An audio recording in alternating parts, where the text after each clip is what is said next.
Dalam dunia politik, tidak ada yang benar-benar muncul dari sebuah kebetulan.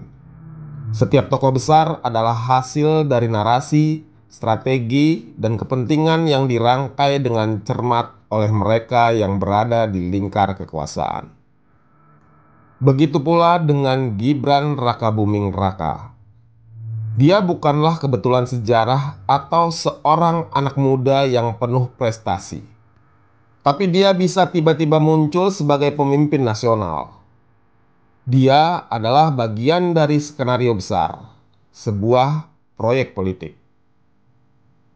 Naiknya Gibran ke panggung nasional tidak bisa dilepaskan dari nama besar ayahnya, Joko Widodo. Dalam konstruksi kekuasaan, Gibran adalah manifestasi dari keinginan Jokowi untuk terus memiliki daya tawar politik meski masa jabatannya sebagai presiden telah usai. Namun dalam proyek ambisius ini muncul satu pertanyaan krusial. Apakah Gibran benar-benar siap? Ataukah malah dia akan menanggung beban sejarah? Banyak yang sepakat bahwa Gibran adalah proyek politik ambisius Jokowi. Penilaian ini bukan tanpa dasar. Sebelum mencalonkan diri sebagai wali kota Solo pada tahun 2020, Gibran tak pernah dikenal publik dalam konteks perpolitikan nasional, bahkan politik di daerah sekalipun. Ia bukan aktivis kampus, bukan anggota legislatif, bukan pula tokoh pemuda yang muncul dari forum-forum diskusi. Orang hanya tahu bahwa dia adalah anak Jokowi. Oh iya, dia juga dikenal sebagai seorang pengusaha kuliner martabak dan catering. Tapi tiba-tiba dalam waktu singkat, dia muncul sebagai kandidat wali kota. Menang dengan mulus melawan seorang tukang jahit. Dalam tempo singkat, hanya dalam 3 tahun, dia meloncat ke posisi calon wakil presiden. Sebuah loncatan yang luar biasa tinggi. Dia mendampingi Prabowo Subianto, tokoh yang notabene adalah lawan ayahnya dalam 2 pilpres sebelumnya. Lompatan ini tidak bisa dijelaskan dengan narasi logika berpikir. Jelas ini adalah hasil dari kalkulasi kekuasaan. Dan tak ada yang lebih mampu mengatur peta kekuasaan saat itu selain ayahnya.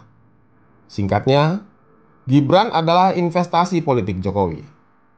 Tapi apakah dia terpaksa? Karena publik melihat ada kegamangan dalam dirinya yang tiba-tiba dipaksa berada di posisi sangat tinggi.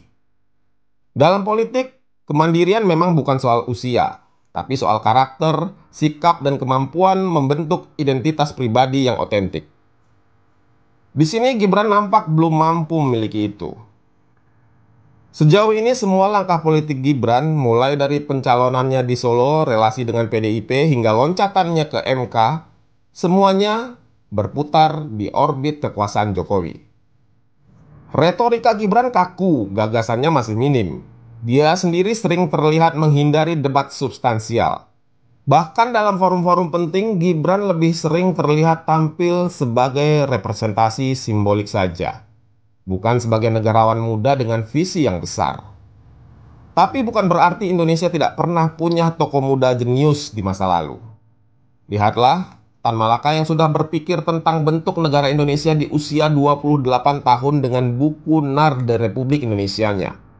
Soekarno yang mendirikan PNI di usia 26 tahun, Hatta yang mendirikan Perhimpunan Indonesia di usia 25 tahun, atau bahkan Sultan Syahrir yang menjadi Perdana Menteri termuda di dunia di usia 36 tahun.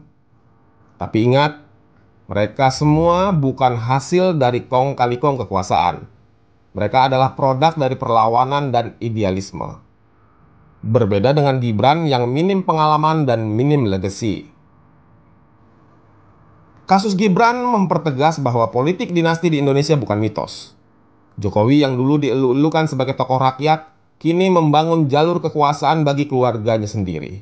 Tidak hanya Gibran, tapi juga Kaisang yang berada di posisi ketua umum partai hanya dalam 2 hari saja. Kini setelah Gibran menjadi orang nomor 2, ayahnya sudah tidak menjabat lagi. Siapa yang akan menopangnya dalam perjalanan politik ke depan? Apakah Prabowo akan terus menganggap Gibran sebagai partner, atau justru hanya menjadikannya sebagai aksesoris politik demi menjaga hubungannya dengan Jokowi dan para pendukungnya? Prabowo adalah politisi kawakan. Tapi ketika dia berkali-kali mengajak Gibran untuk mendampinginya, publik jelas menilai bahwa Prabowo tidak percaya diri tanpa dukungan Jokowi. Dan Gibran menjadi jaminan akan dukungan Jokowi pada dirinya. Tapi sebenarnya dia tahu betul bahwa mengangkat Gibran sebagai wapres adalah keputusan politis yang mahal. Dia sadar bahwa ada harga yang harus dibayar, yakni bayang-bayang Jokowi. Maka sangat mungkin Prabowo sedang menyiapkan strategi ganda menampilkan Gibran sebagai simbol, tapi membatasi peran strategisnya. Hingga pada waktunya nanti Gibran akan tenggelam dengan sendirinya. Tapi bukan Jokowi namanya kalau tanpa persiapan untuk meletakkan Gibran di posisi wakil presiden ini. Dia butuh partai besar untuk menopang Gibran. Dan pilihannya sempurna, Partai Golkar. Partai kedua terbesar, hanya kalah dari PDI Perjuangan. Strategi ini cerdas untuk menjaga Gibran sekaligus mengunci Prabowo di parlemen. Partai kuning ini dikenal pragmatis dan penuh perhitungan, selalu mampu merapat ke dalam semua kekuasaan. Sejarah sudah membuktikan, dan Jokowi paham itu. Maka ketika dia masih berkuasa, cengkraman pengaruhnya ditanamkan pelan-pelan, dalam dan rapat. Lihat saja bagaimana drama tersingkirnya Airlangga Hartarto dan sebutan Raja Jawa dari Bahlil Lahadalia untuk Jokowi. Dengan menguasai Golkar, setidaknya untuk saat ini, Jokowi menciptakan jaring pengaman. Golkar dijadikan insuran polisi. Jokowi tahu bahwa ketika Prabowo resmi jadi presiden tidak ada banyak kepastian. Maka dia perlu pegangan politik yang bisa dia mainkan sewaktu-waktu. Dan Golkar dengan ketua umumnya sebagai loyalis Jokowi adalah pilihan yang ideal. Jokowi memang tidak punya partai, tapi untuk saat ini dia punya Golkar. Dan inilah kartu penting Jokowi dalam menjaga Gibran, mengimbangi kekuasaan Prabowo, dan mengimbangi kekuatan Gerindra. Prabowo bukan tidak tahu, posisi ini justru membuat Prabowo waspada.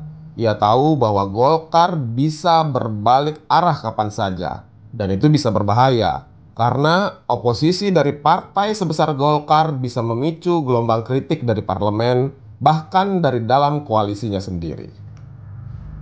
Maka Prabowo harus menghitung ulang langkahnya. Seberapa besar ia bisa mengabaikan pengaruh Jokowi jika orang kepercayaan Jokowi masih mengendalikan mesin partai sebesar Golkar.